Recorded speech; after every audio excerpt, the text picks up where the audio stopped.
Welcome everybody back to the channel. It is the most heartbreaking, ground-shaking, but never media show money taking, the man, the myth, the legend, the most electrifying villain in all of YouTube entertainment today. And today we're going to talk about Final Destination 5. I did Bloodlines. This is part of my own sort of review series. So let's do the trailer here to get you guys caught up to what this is about. And Going so on in my life. I don't think. When we're done, you'll have perfect vision. Do you know what? My assistant's giving me an incomplete file. I'll be right back. Hold on, you're leaving? There's an answer for everything.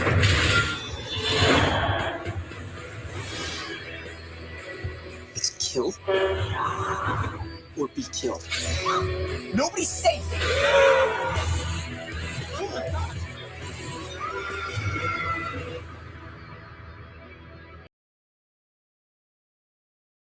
So the Final Destination 5, what is it about? Well, this was the one made in 2011, and this was the last Final Destination before this newest one. It followed Final Destination 2019 or 2009. This has Tony Todd in it. Of course, he was way better than in the last film because he was not sick.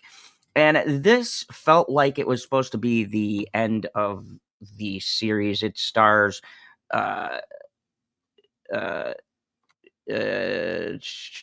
Nicholas D. Acosta, who was in Showtime's Masters of Sex in the series Gotham. Emma Bell, who was in the Hatchet series. Of course, the late great Tony Todd.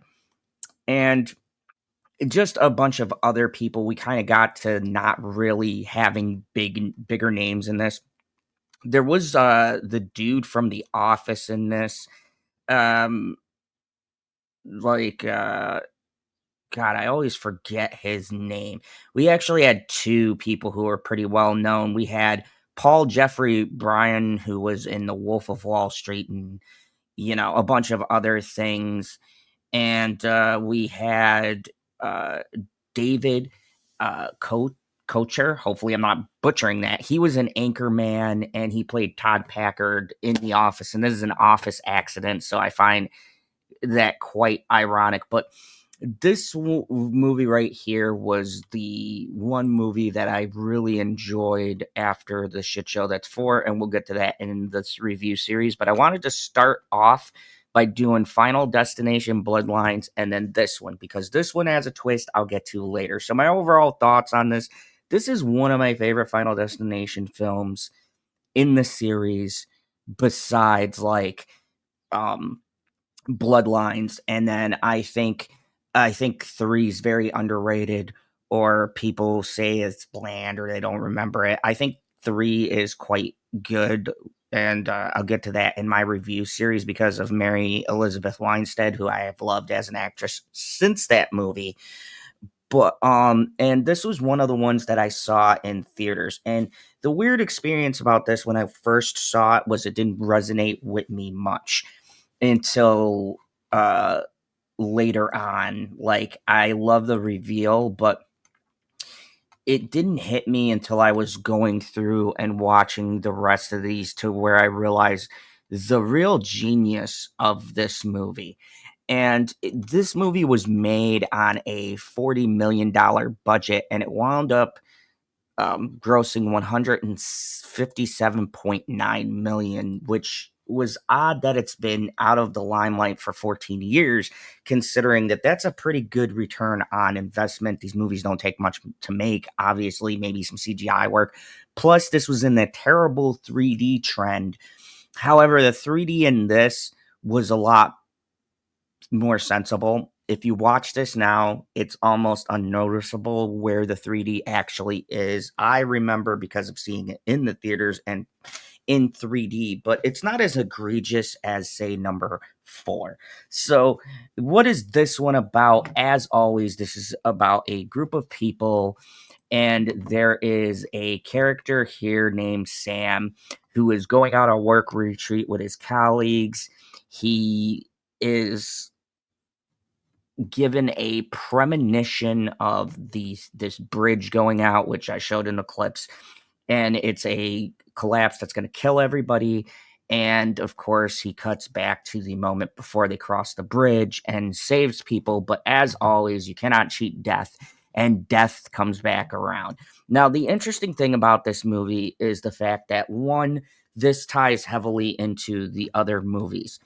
Um, and I feel like you need to watch the first film, but if you watch this backwards now, if you've already seen the first movie and got the context, then this, especially the reveal, really hits crazy harder because you're like, oh my God, like if you watch this and then go back and watch the first film and realize what the end of this meant, then it really adds to the movie. Also, I just want to say that the acting is a great deal better, almost like the first film, where a lot of these characters are people the pretty girl who for some reason needs LASIK eye surgery because the glasses just make her look too smart. Like, let me show you the characters right here. Like, we have this girl right here. Like, you have this hot chick, and it's just like, oh, I need LASIK eye surgery because I wear glasses. And then, you got the token black guy, I like to call him. But,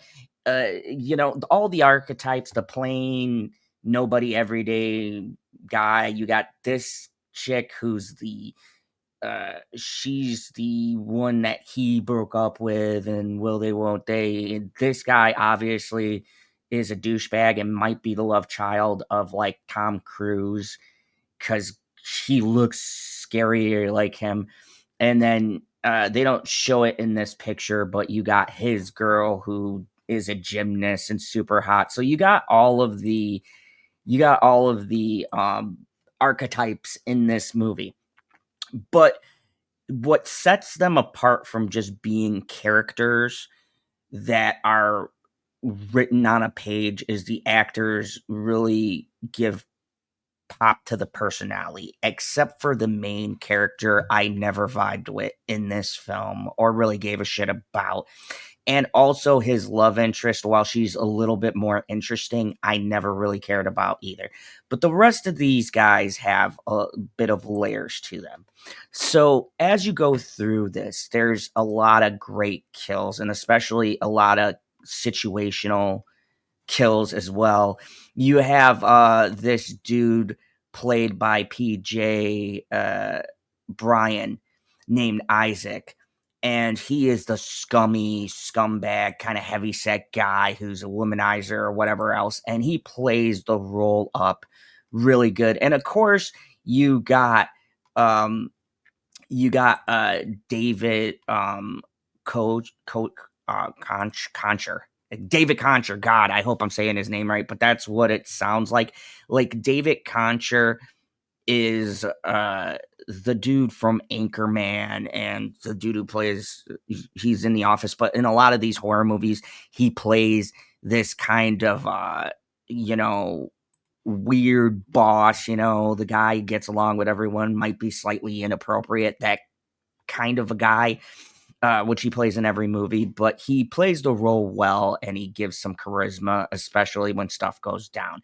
So after this bridge incident, you then get your gory, obligatory gory kills where, like, they start dying during these weird things. And you have the first kill of this, the setup being the big draw. And I think this is one of their best ones. And I'll talk about setups as I get into the other parts of the franchises.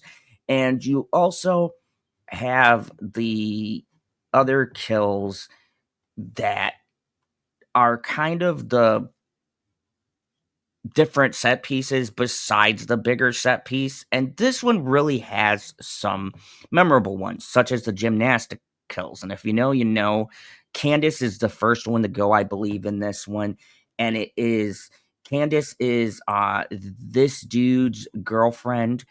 So she's the first one to go in this, and it's right after the bridge one. And I think one thing this one does is that the lesser kills in this are kind of really creative. It gets back to the screw falls on the balance beam, the fan is loose, and there's a screw that's coming loose in the fan, which is going to make the fan a little maybe fall down. And then you got this big powder bowl that the gymnast uses, which is close to the side of this balance beam. So you kind of start to see the cat, I call them cat trap kind of set up where you're like, oh, this is going to go into this, and it's playing around with your mind. You're kind of going with how are these things, what is the architecture?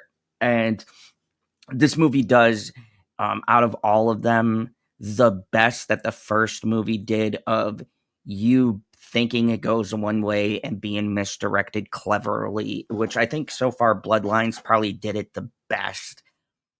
And I'm going to be interested when I get to my rankings. Now, the other thing that's interesting is there's new lore. So throughout the movies, and I'll get to the established lore in the older ones, but throughout the movies, there's this thing where you can intervene on someone's behalf and death will skip them and move on to the next person because it doesn't kill anybody who's not in the specific order that it's swinging around in. So like in the first movie, you have someone interfere with somebody else and it would skip that person and go to the next person immediately or shortly after.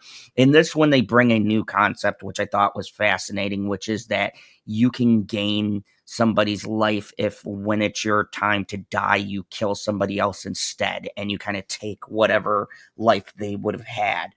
Also in 2, they introduced death can be beaten by rebirth. And there's the interesting one in Bloodlines that I didn't get to, but I might do a spoiler on that when I get to the end of the series. So you have this new concept introduced, and it really plays in, especially to the third act of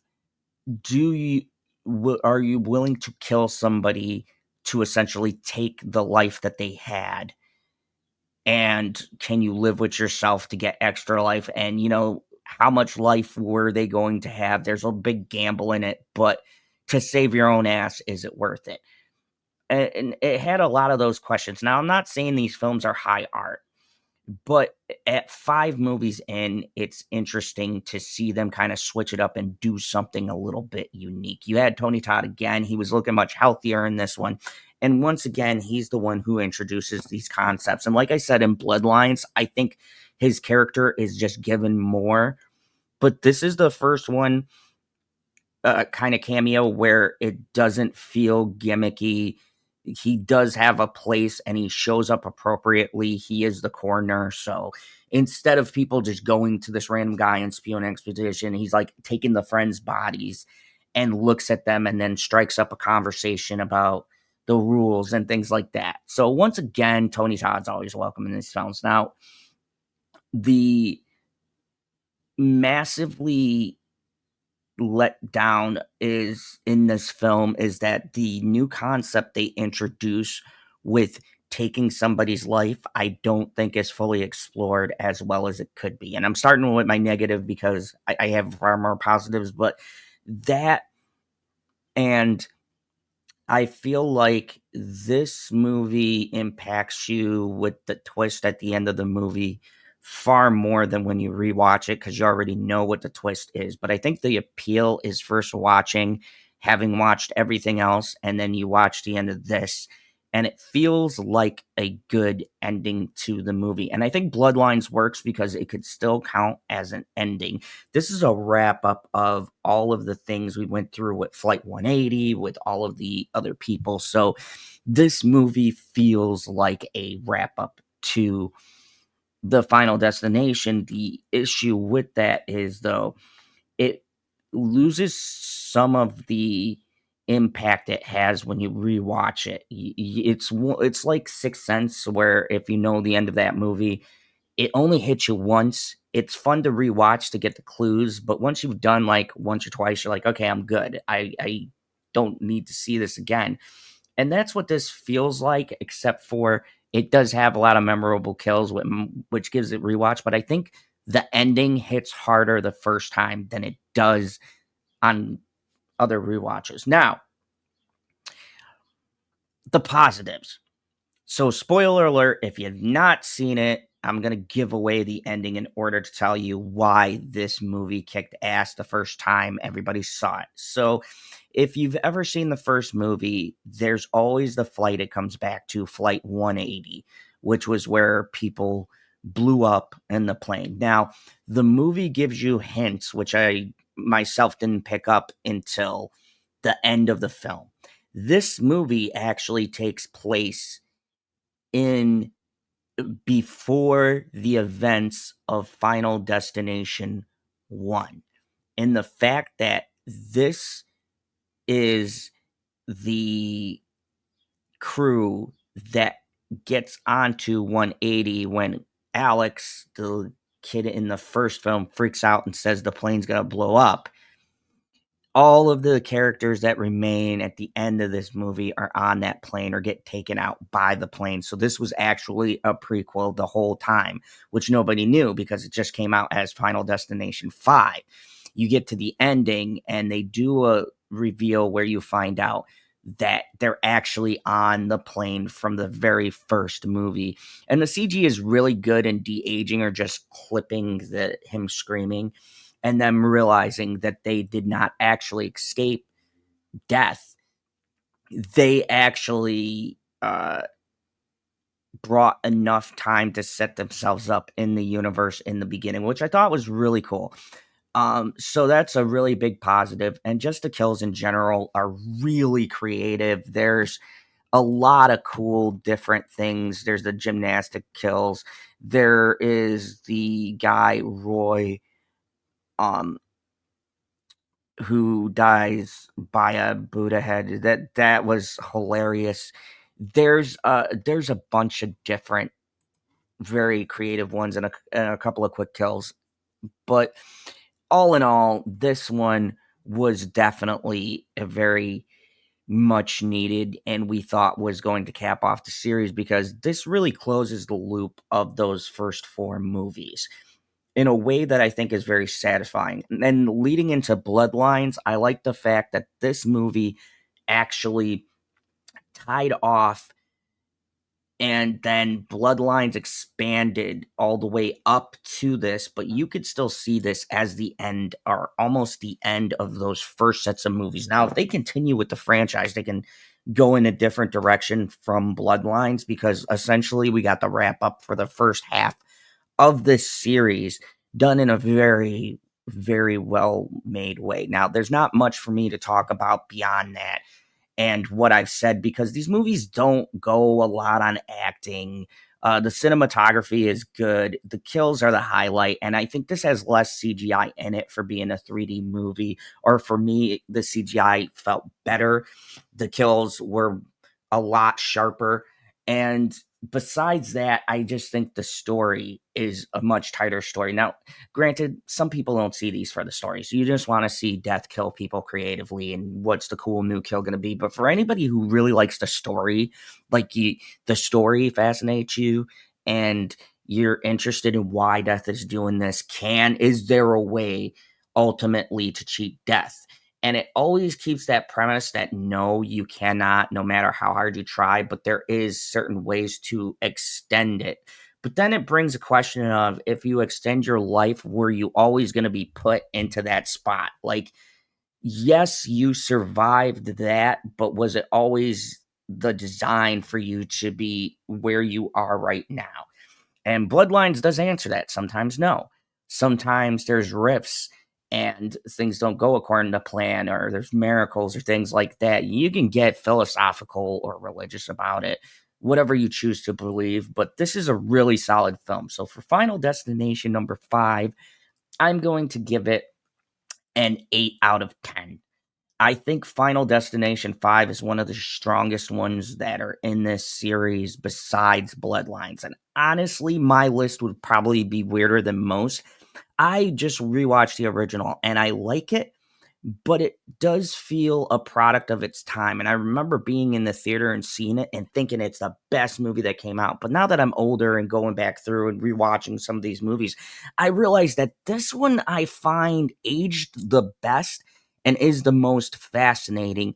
And really, I love lore. It gives me more to chew on and to really think about leading into Bloodlines. And this is great. Bloodlines is almost a great companion piece to all of these now.